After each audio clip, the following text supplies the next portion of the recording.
Let us break bread together on our knees. Let us break bread together on our knees. When I fall on my knees with my face to the rising sun, oh Lord, have mercy on me. My name is Brenda Wimberly, and my trademark is soprano Brenda Wimberly. Let us drink wine together on our knees. I am a PK, a pastor's kid. So I grew up in the church and music all the time. So it was very, very natural because I truly was born with the gift. My other siblings do sing, but I'm the odd man out. I took it to another level. I actually stepped outside the box. I had to sing wherever my father would preach, and my father would do revivals and that kind of thing, and he would have, daughter, I'd like for you to sing for me. I'll sing before he preach or after he finished his sermon. So I'm saying, that is just one of the things. But the church is the foundation for so many things in the Black community. It's the lifeline. I was in a youth community choir. There was about 150 youth singers. And it was the Shreveport Interdenominational Youth Community Choir. So, as far as getting the courage to sing, to stand up in front of people, it actually came from my church experience. One of the first solos that I did with the youth choir was Tremaine Hawkins' Changed. And I had no idea I knew I loved her voice. I did not know that I could carry that song the way that I did, but it's a part of me still. I had a different attitude when I met my first voice teacher at Southern. I started at Southern University here in Shreveport, and my voice teacher, Mr. Bobby Wiggins, was my mentor, and he just really and truthfully, he really propelled me into classical music. Mr. Wiggins taught me how to be disciplined with myself, focus, and really use a voice adequately, because before he gave me an ultimatum, I would sing on a gospel explosion and use the voice improperly and come back the next day hoarse, could not speak. But one day I told him that I could not meet my lesson because I overexerted the voice. And he gave me an ultimatum. He said, you will either come in this studio and learn to use your voice properly, or don't come back. That shook my very being, because I really did want to learn how to use the voice properly. He trained me to actually use the voice and cover. And that's why I can go into the stratosphere and not scream. Really cover there and go as, high as I desire to go, and comfortable, and not put any stress on the voice. Things just started just happening for me. Once I graduated, I came back and auditioned for the Shreveport Opera Singer of the Year, and I won in that audition, and that was very special to me. It was made clear that in order for you to compete, you must have 6 arias under your belt. And so It happened because once I finished studying at Prairie View, I auditioned at the University of Texas in Austin. I only had 3 arias then, but I auditioned with those 3 arias, and I was accepted into their master's program. I really wanted to study with Elizabeth Mannion, who was on the faculty at the University of Texas, and I thought her studio was close to me. I auditioned, and I left, and I drove back to Shreveport. Well, by the time I drove back to Shreveport, Miss Mannion had called my parents. My mother told me when I got back from Austin to call Mrs. Mannion. She wanted to speak to you. I said, okay. I called Miss Mannion, and Miss Mannion said, my dear, why did you leave? I said, well, Miss Mannion, they told me that your studio was closed. You was filled. He said, it is, but not to you. So just turn around and come back. And so that's what I did. So for 2 years, I studied with her there. And I attribute it to any coloratura that I have in my voice. It is because of Miss Mannion, because I never thought my voice would move like that.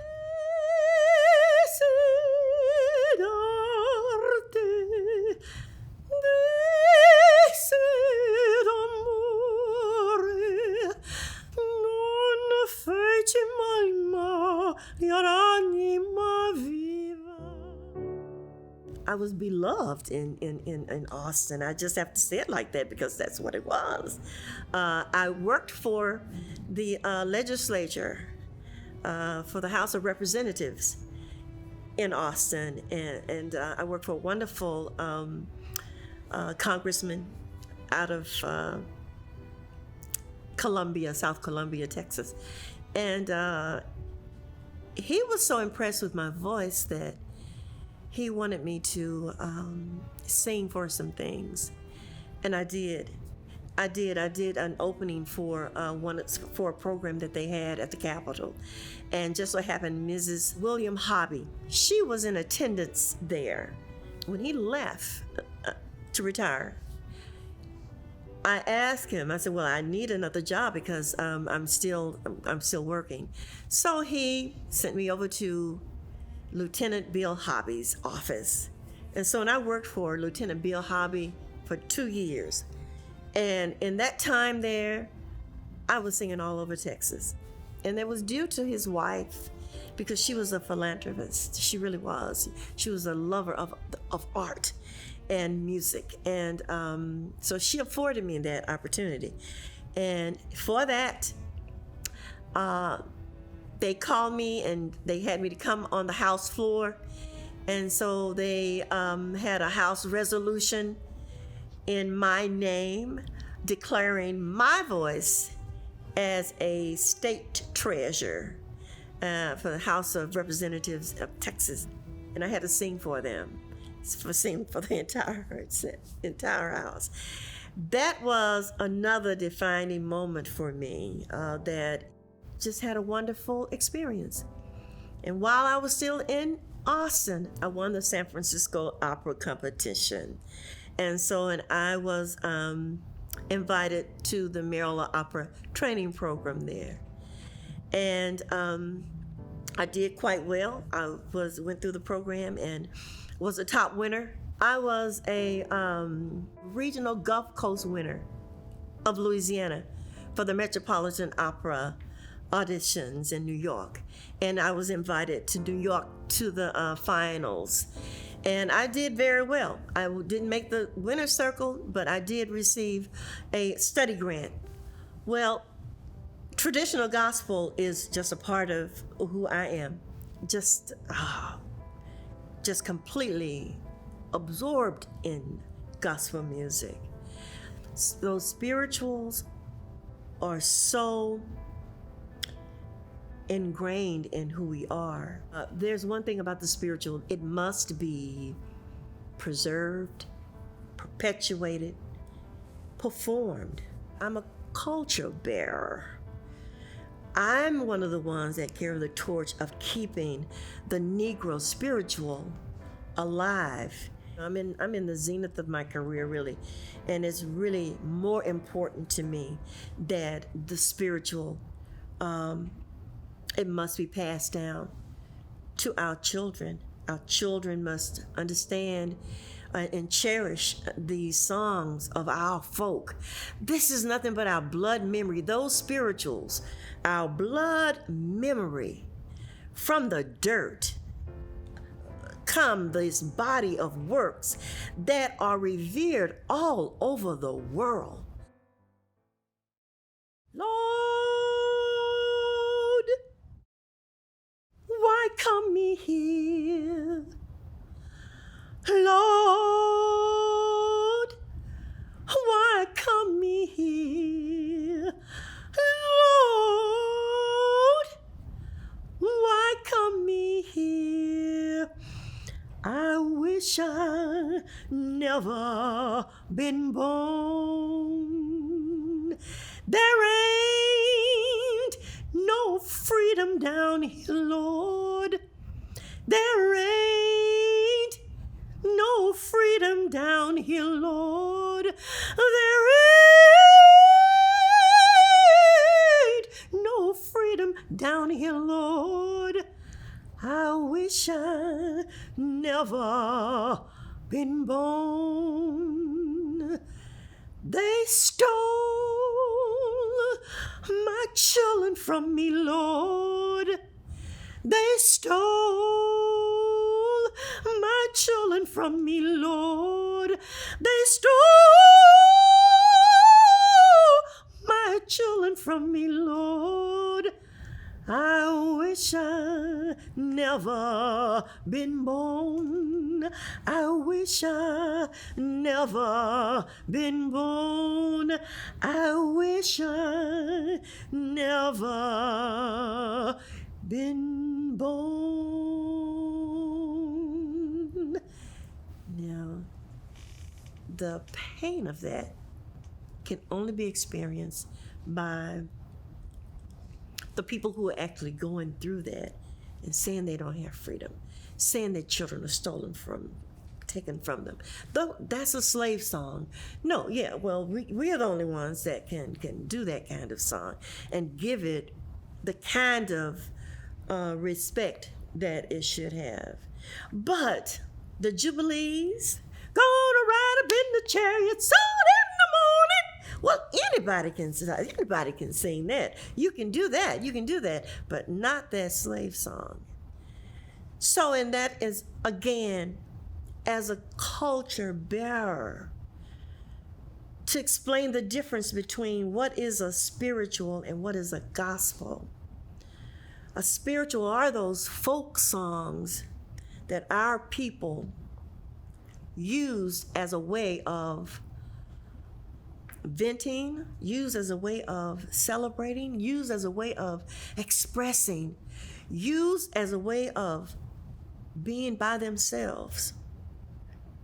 Whereas the gospel is the good news of Jesus Christ. Both of them are taken from the Bible, but the gospel goes beyond. The gospel is used in inspirational words you can use in a gospel, whereas the spiritual, those are the religious songs that usually come out of the Old Testament, a lot of them out of the Old Testament of the Bible. So to me, that is the difference. The rhythmic scheme is different too.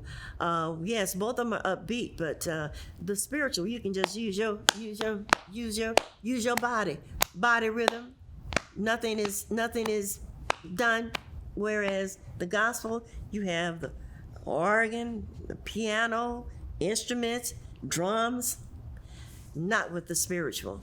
The spiritual can be done just a cappella, and you can just express. Well, music is for messaging. It has evolved. The Negro spiritual has evolved into the new communication tool that we now use, and of course it is hip hop, but hip hop has so many dimensions to it, but it's still the way of communicating as the Negro spiritual. The Negro spiritual was the only way, only means for the Negro to express. It evolved into everything else now, but that medium was so compelling because not only did it say secret messages in it, it also had a way of communicating lots of things. But the hidden messages in the spirituals were quite significant and used for different things. We always like to say that Black Americans are the creative pulse of this country. We take on that role, but we try not to forget who we are in that.